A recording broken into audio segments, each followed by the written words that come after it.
Tapi saya ingin bagikan dari versi firman Allah yang hidup. Perkataannya seperti gini dari Roma 8 ayat 28.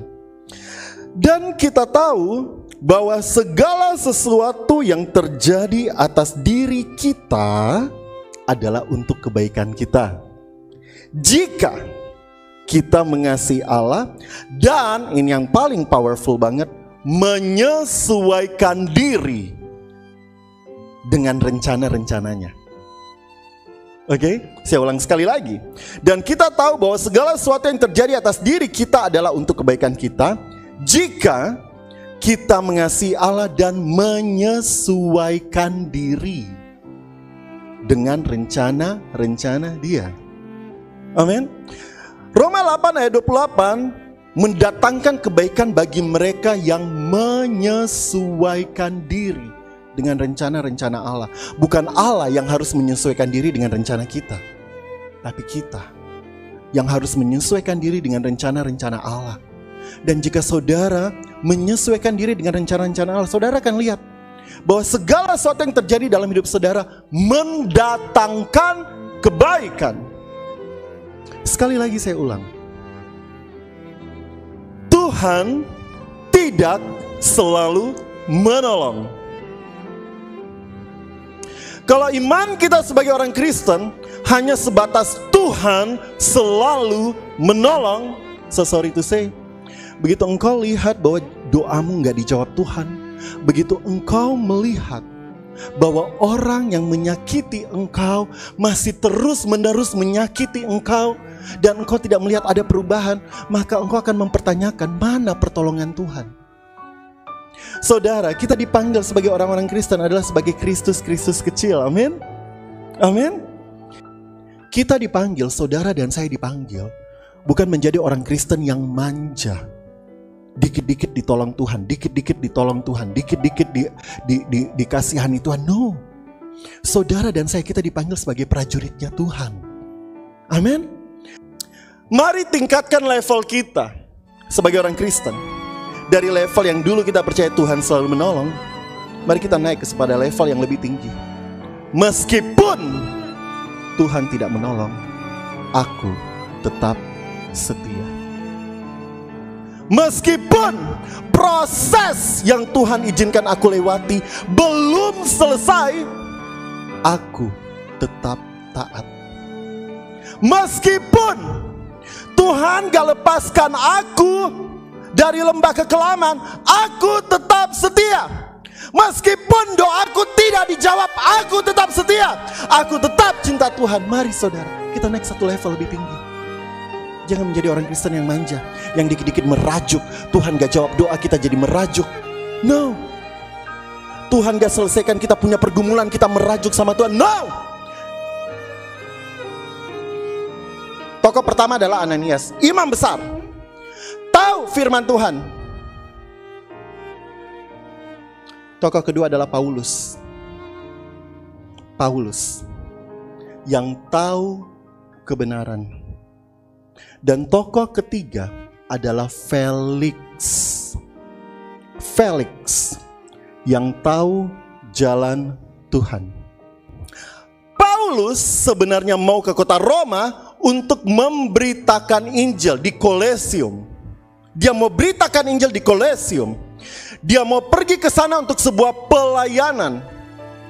Tapi dengarkan baik-baik. Seharusnya Tuhan yang dia sembah buka pintu bagi dia untuk memberitakan Injil di Kolesium di Roma. Tapi apa yang terjadi saudara? Pintu tertutup. Pintu tertutup. Yang ada malah dia dibawa ke pengadilan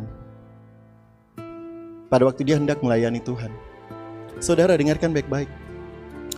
Cara Tuhan tidak seperti cara kita, amin. Rancangan Tuhan tidak seperti rancangan kita. Tapi dengarkan baik-baik Roma 8 ayat 28 tadi. Bahwa Tuhan turut bekerja untuk mendatangkan kebaikan bagi mereka yang menyesuaikan dengan rencana-rencananya. Menyesuaikan, bukan memaksa.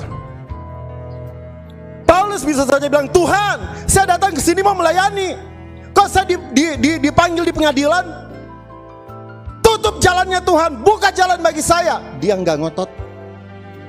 Paulus nggak ngotot. Agendanya datang ke Roma memberitakan Injil. Tapi yang terjadi di Roma justru dia dipanggil di pengadilan.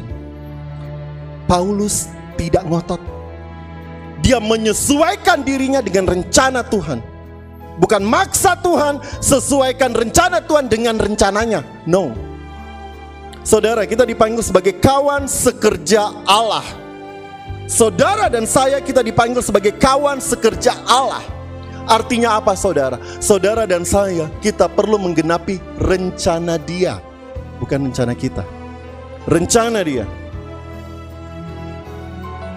Level iman kita harus naik lebih tinggi.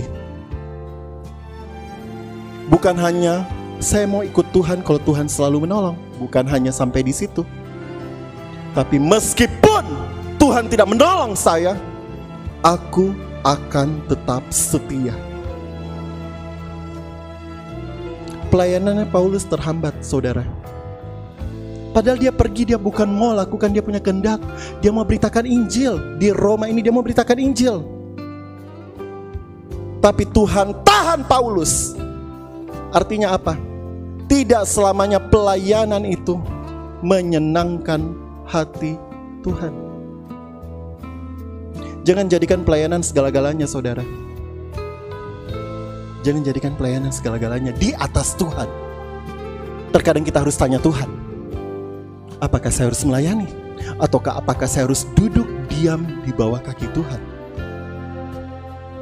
Tuhan tidak selalu menolong. Dan terkadang Tuhan pakai orang yang tahu kebenaran untuk menahan engkau. Felix tahu kebenaran, dan dia dipakai untuk menahan Paulus berapa lama, saudara? 2 tahun. 2 tahun. Di mana Tuhan? Kenapa Tuhan gak menolong?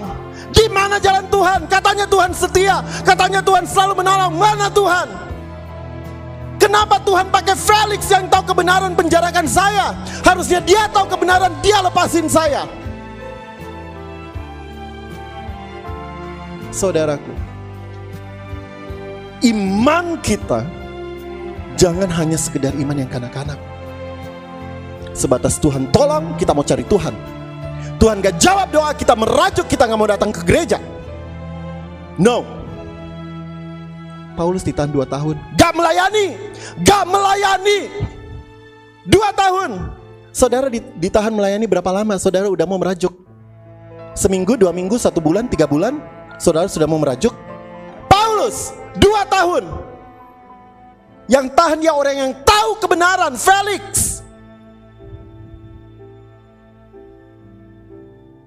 Tapi firman Tuhan di Roma 8 ayat 28 bilang begini. Tuhan bekerja dalam segala sesuatu, baik yang engkau mengerti maupun engkau enggak mengerti, baik yang kelihatannya indah maupun tidak kelihatannya indah, baik yang manis maupun yang menyakitkan, segala sesuatu untuk mendatangkan kebaikan bagi siapa? Bagi orang yang mau menyesuaikan dengan rencana Tuhan. Saudara, Paulus tidak pernah merajuk selama 2 tahun dalam penjara. Agendanya dirubah Tuhan. Dia harusnya ke Roma untuk memberitakan Injil, tapi Tuhan ubah agendanya, dia harus dalam penjara. Dan lebih menyakitkan, dia dipenjarakan oleh orang yang tahu kebenaran, yaitu Felix. Tapi saudara tahu, saya bersyukur Paulus ada dalam penjara. Karena kenapa? Dari dalam penjara inilah Paulus menulis hampir 70% dari perjanjian baru. Yaitu apa?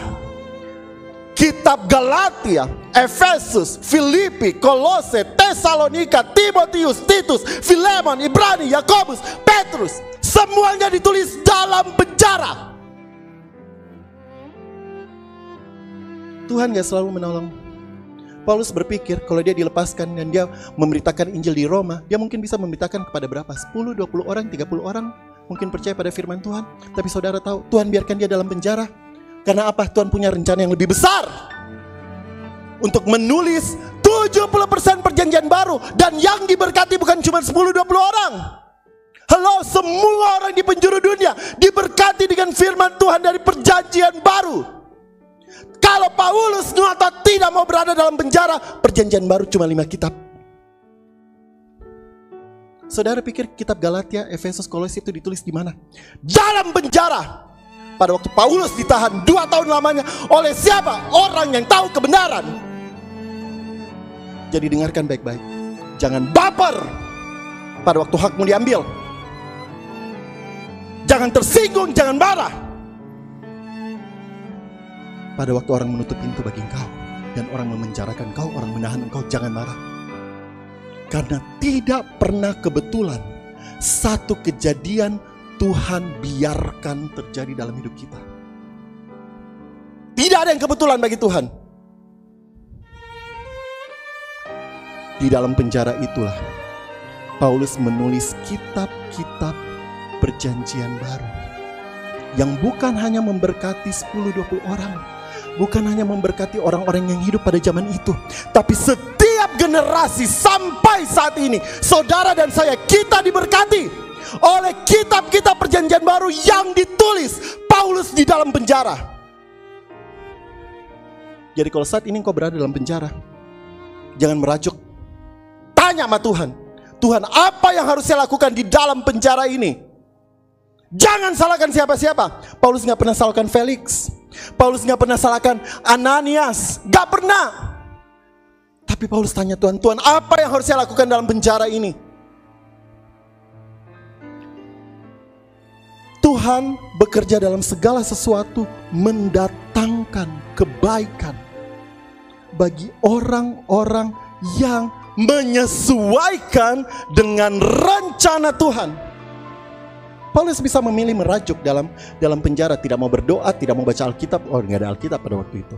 Tidak mau berdoa, tidak mau menyembah Tuhan. Paulus bisa saja merajuk dan memilih untuk melakukan hal itu dalam penjara. Tapi dalam penjara dia tetap cari Tuhan. Dan di dalam penjara Tuhan bicara sama dia untuk kirim surat ke Efesus, kirim surat ke Galatia, kirim surat ke Filemon, kirim surat ke Titus, kirim surat. Dan itu menjadi kitab dalam perjanjian baru yang memberkati bukan cuma orang-orang pada zaman itu, tapi sampai sekarang. Jadi apa yang ingin saya bicarakan kepada saudara pada pagi hari ini? Lagu Tuhan Selalu Menolongku adalah lagu yang sangat memberkati saya. Tapi mari kita naik dalam satu level lebih tinggi. Meskipun Tuhan tidak menolong saya mau sesuaikan dengan rencana Tuhan. Meskipun Tuhan tidak ikuti rencanaku, aku akan tetap sesuaikan dengan rencana Tuhan. Meskipun doaku enggak dijawab Tuhan, aku akan tetap sesuaikan dengan rencana Tuhan. Tidak pernah ada sesuatu yang terjadi kebetulan dalam hidup kita, saudara. Tapi kalau engkau dibiarkan oleh Tuhan, ditahan dalam penjara apapun dalam kehidupanmu, jangan salahkan siapa-siapa. Jangan salahkan Felix. Jangan habiskan waktu kutukin Ananias, gak ada gunanya. Tapi dalam penjara sekalipun, mari tanya Tuhan, Tuhan, bagaimana saya harus menjadi berkat dalam penjara ini?